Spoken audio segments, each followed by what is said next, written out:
ಯುದ್ಧಕ್ಕೆ ಹೆದರುತ್ತಿದೆಯಾ ಚೀನಾ? ಕಾರ್ಯತಂತ್ರವೋ ಕುತಂತ್ರವೋ?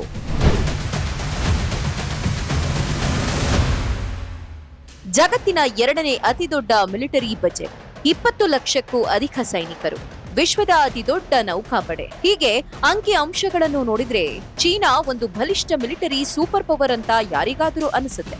ಆದ್ರೆ ಕಳೆದ 45 ವರ್ಷಗಳಿಂದ ಚೀನಾ ಒಂದೇ ಒಂದು ಪ್ರಮುಖ ಯುದ್ಧವನ್ನೂ ಯಾಕೆ ಮಾಡಿಲ್ಲ? ತೈವಾನ್ ಮೇಲೆ ದಾಳಿ ಮಾಡುವ ಎಚ್ಚರಿಕೆಯನ್ನೇನೋ ಅದು ಪದೇ ಪದೇ ನೀಡ್ತಾನೇ ಇದೆ. ಆದರೂ ಅದು ಕಾರ್ಯರೂಪಕ್ಕೆ ಬರ್ತಿಲ್ಲ. ಚೀನಾದ ಈ ಯುದ್ಧದ ಭಯಕ್ಕೆ ಕಾರಣವೇನು? ಇದರ ಹಿಂದಿರುವ ಆಘಾತಕಾರಿ ಸತ್ಯಗಳೇನು? ಚೀನಾದ ಅತಿದೊಡ್ಡ ದೌರ್ಬಲ್ಯ ಇರುವುದು ಅದರ ಸೈನ್ಯದಲ್ಲ, ಬದಲಿಗೆ ಅಲ್ಲಿನ ಸಮಾಜದಲ್ಲಿ. ದಶಕಗಳ ಕಾಲದಿಂದ ಅಲ್ಲಿರುವ ಒಂದೇ ಮಗು ನೀತಿಯೇ ಅದಕ್ಕೆ ಮುಳುವಾಗಿದೆ. ಈ ಒನ್ ಚೈಲ್ಡ್ ಪಾಲಿಸಿಯಿಂದಾಗಿ ಇಂದು ಸೈನ್ಯದಲ್ಲಿರುವ ಬಹುತೇಕ ಸೈನಿಕರು ತಮ್ಮ ಕುಟುಂಬದ ಏಕೈಕ ಸಂತತಿಯಾಗಿದ್ದಾರೆ. ಒಂದು ವೇಳೆ ಯುದ್ಧದಲ್ಲಿ ಸಾವಿರಾರು ಸೈನಿಕರು ಮೃತಪಟ್ಟರೆ ಅದು ಕೇವಲ ಸಾವುಗಳಲ್ಲ, ಬದಲಿಗೆ ಸಾವಿರಾರು ಕುಟುಂಬಗಳ ವಂಶವೇ ಅಂತ್ಯವಾದಂತೆ.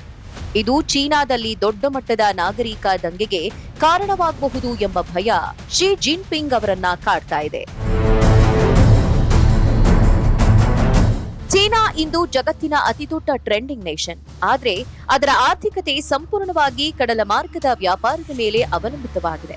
ವಿಶೇಷವಾಗಿ ಮಲಕ್ಕಾ ಸ್ಟ್ರೈಕ್ ಮೂಲಕ ಚೀನಾದ 80ರಷ್ಟು ತೈಲ ಆಮದು ನಡೆಯುತ್ತೆ.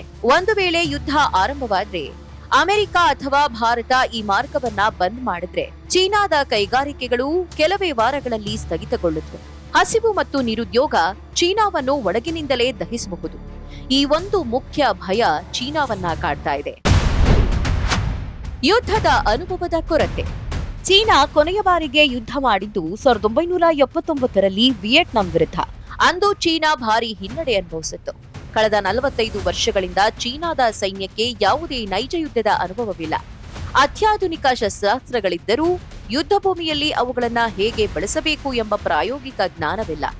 ಇಂತಹ ಬಹುದೊಡ್ಡ ಕೊರತೆಯನ್ನ ಚೀನಾ ಎದುರಿಸುತ್ತಿದೆ. ಇದನ್ನ ಪೀಸ್ ಡಿಸೀಸ್ ಎಂದು ಕೂಡ ಕರೆಯುತ್ತಿದೆ ಚೀನಾ. ಸೈನ್ಯದೊಳಗಿನ ಭ್ರಷ್ಟಾಚಾರ. ಇತ್ತೀಚಿನ ದಿನಗಳಲ್ಲಿ ಶಿ ಜಿನ್ಪಿಂಗ್ ತಮ್ಮದೇ ಸೈನ್ಯದ ಉನ್ನತ ಅಧಿಕಾರಿಗಳನ್ನ ವಜಾಗೊಳಿಸುತ್ತಿದ್ದಾರೆ. ಸೈನ್ಯದ ಶಸ್ತ್ರಾಸ್ತ್ರ ಖರೀದಿ ಮತ್ತು ಕ್ಷಿಪಣಿ ಘಟಕಗಳಲ್ಲಿ ಭಾರೀ ಭ್ರಷ್ಟಾಚಾರ ನಡೆದಿದೆ ಎಂಬ ವರದಿಗಳಿವೆ. ತನ್ನ ಸೈನ್ಯದ ಮೇಲೆಯೇ ನಂಬಿಕೆ ಇಲ್ಲದ ನಾಯಕ ಹೇಗೆ ತಾನೇ ಯುದ್ಧಕ್ಕೆ ಆದೇಶ ನೀಡಬಲ್ಲ ಎನ್ನುವ ಪ್ರಶ್ನೆಗಳು ಯುದ್ಧ ಆಗಿರುವುದಕ್ಕೆ ಕಾರಣ ಎನ್ನಲಾಗ್ತಿದೆ. ಹೀಗಾಗಿ ಚೀನಾ ಕೇವಲ ಮಾತುಗಳಲ್ಲಿ ಅಬ್ಬರಿಸುತ್ತದೆಯೇ ಹೊರತು ಯುದ್ಧ ಭೂಮಿಗೆ ಇಳಿಯಲು 100 ಬಾರಿ ಯೋಚಿಸುತ್ತೆ. ಯುದ್ಧ ಮಾಡದೆ ಗೆಲ್ಲುವುದೇ ನಮ್ಮ ಗುರಿ ಎನ್ನುವ ಸುಂಜು ತತ್ವವನ್ನ ಚೀನಾ ಅನುಸರಿಸುತ್ತಿದೆ. ಆದ್ರೆ ಒಳಗಿನ ಈ ದೌರ್ಬಲ್ಯಗಳು ಚೀನಾವನ್ನ ಕಟ್ಟಿ ಹಾಕಿವೆ ಎನ್ನುವುದು ಮಾತ್ರ ಸುಳ್ಳಲ್ಲ.